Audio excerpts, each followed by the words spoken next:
تمام کی تمام نعمتیں فنا ہونے والی ہیں اور بالآخر تمہارا حساب لیا جائے گا اور تم حساب و کتاب سے کہیں بھاگ نہیں سکتے. زمین اور آسمان کی وسعتوں سے باہر نکل جاؤ کہ جی ہم اللہ کے کنٹرول سے باہر نکل جائیں تاکہ ہمارا حساب و کتاب نہ ہو، یہ بھی ممکن نہیں ہے. تو اس پورے رکوع میں آخرت کے حساب و کتاب کا اور کسی حد تک جہنم کی ہولناکیوں کا اور قیامت کی ہولناکیوں کا تذکرہ ہے کہ یہ جو دنیا کی نعمتیں جس سے تم انجوائے کر رہے ہو اور بار بار ایک ہی لفظ تمہاری زبان پر ہے کہ جی ایوالو ہوئی ہیں اور کروڑوں سال میں آٹومیٹیکلی خود بخود ہو گیا، تو یہ تباہ بھی ہو جائے گا، یہ ہمیشہ باقی نہیں رہے گا. اگر اس کو تباہ کرنے کے لیے اللہ نے بنایا ہے تو اس کا مطلب کہ پھر تمہیں آزمائش کے لیے بنایا، تمہیں باقی رہنے کے لیے بنایا ہے. ورنہ یہ کوئی بات تو نہ ہوئی نا، کوئی کام تو نہ ہوا کہ کائنات بنا کے تباہ کر دی، بس ختم، سیٹ اپ سارا برباد ختم. تو یہ تو کوئی بھی نہیں دنیا میں کرتا ایسا کام کہ کسی چیز کو فنا ہونے کے لیے بنائے.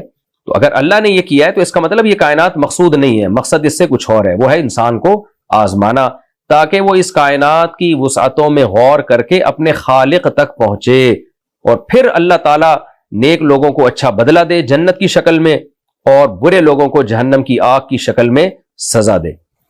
تو نعمتوں کا تذکرہ کر کے اللہ فرماتے ہیں کل من علیہا فان، جو کچھ اس زمین پہ تمہیں نظر آ رہا ہے سب فنا ہونے والا. یہ بڑے بڑے جہاز جن کا پہلے رکوع میں اللہ نے تذکرہ کیا، سورج کا مشرق سے نکلنا، مغرب سے غروب ہونا، سورج اور چاند کا ایک حساب و کتاب سے چلنا، اور نجم اور شجر یعنی بیلوں اور درختوں کا سجدہ کرنا یعنی اللہ کے حکم کو فالو کرنا. اور یہ انصاف کے لیے اللہ نے زمین میں ترازو رکھ دیا اور سمندروں کو چلا دیا، میٹھے پانی اور کھارے پانی کے سمندروں کو، جس سے لؤلؤ اور مرجان نکل رہے ہیں. تمہاری زندگی کی رونقیں اور بہاریں، وَلَهُ الْجَوَارِ الْمُنشَآتُ فِي الْبَحْرِ كَالْأَعْلَامِ، یہ ساری نعمتیں، سمندری جہاز اور تجارتیں، کُلُّ مَنْ عَلَيْهَا فان، ان سب کا ایک اینڈنگ پوائنٹ بھی آنے والا ہے، سب تباہ و برباد ہو جائے گا، فنا ہو جائے گا. وَيَبْقَى وَجْهُ رَبِّكَ، اور باقی رہے گا تیرے رب کا چہرہ جو بڑے جلال والا ہے، والاکرام اور اکرام والا ہے، انعام و احسان والا ہے. فبأي آلاء ربكما تكذبان، یعنی جس نے اکرام کیا نا انسان کا، یہ کائنات بنائی، اس کو عزت دی، صرف اسی کا چہرہ باقی رہے گا. پس اے جنات اور انسانوں، تم اپنے رب کی کون کون سی نعمتوں کو جھٹلاؤ گے؟ آپ کہہ سکتے ہیں بھائی فنا ہونے میں کون سی نعمت ہے؟ بھائی یہ فنا ہونے کی خبر دینا، یہ پورا رکوع اسی پر ہے کہ یہ جو چیزیں ہم تمہیں خبر دے رہے ہیں نا، یہ بھی نعمت ہے. ورنہ تم دنیا میں پڑھ کر آخرت کو بھول جاتے اور سب کے سب جہنم کا ایندھن بنتے. تو اس لیے یہ جو اللہ نے اطلاع دے دی ہمیں کہ یہ سب کچھ فنا ہو جائے گا تاکہ تم آخرت کی تیاری میں مشغول ہو، یہ بھی اللہ کی نعمت ہے. جو ہزاروں نعمتیں اللہ نے دی ان میں سے ایک نعمت یہ بھی ہے. تو اس لیے اللہ نے فرمایا، اور ایک لحاظ سے یہ بھی نعمت ہے کہ جو ہمیشہ باقی رہنے والی ذات ہے وہ چاہے تو تمہیں ابھی فنا کر دے، کیونکہ ہمیشہ تو وہی باقی رہے گا، لیکن اس نے تمہیں باقی رکھا ہوا ہے اور نعمتوں سے تمہیں لطف اندوز ہونے کا موقع دیا ہوا ہے. یہ بھی اللہ کی بہت بڑی نعمت ہے. اس لیے فرمایا فَبِأَيِّ آلَاءِ رَبِّكُمَا تُكَذِّبَانِ، اپنے رب کی کون کون سی نعمتوں کو جھٹلاؤ گے. يَسْأَلُهُ مَنْ فِي السَّمَاوَاتِ وَالْأَرْضِ، جو مخلوق آسمانوں میں اور زمین میں سب اسی سے مانگتے ہیں. كُلَّ يَوْمٍ هُوَ فِي شَأْنٍ، ہر وقت وہ ایک حالت میں ہے، سب اسی سے مانگتے ہیں. کہ کیا مطلب؟ بھائی آپ کہہ سکتے ہو ملحد لوگ تو نہیں مانگتے اور مشرک لوگ تو اللہ کے علاوہ سے مانگتے ہیں. تو اکثریت کے اعتبار سے اللہ نے فرمایا، جیسے سورہ حج میں بھی ہے نا یہ کہ بہت سے لوگ اس کائنات میں جتنی مخلوق ہے اللہ کو سجدہ کرتی ہے، لیکن کچھ ایسے بدبخت ہیں کثیر حق علیہ العذاب، جن پر عذاب ثابت ہو چکا ہے.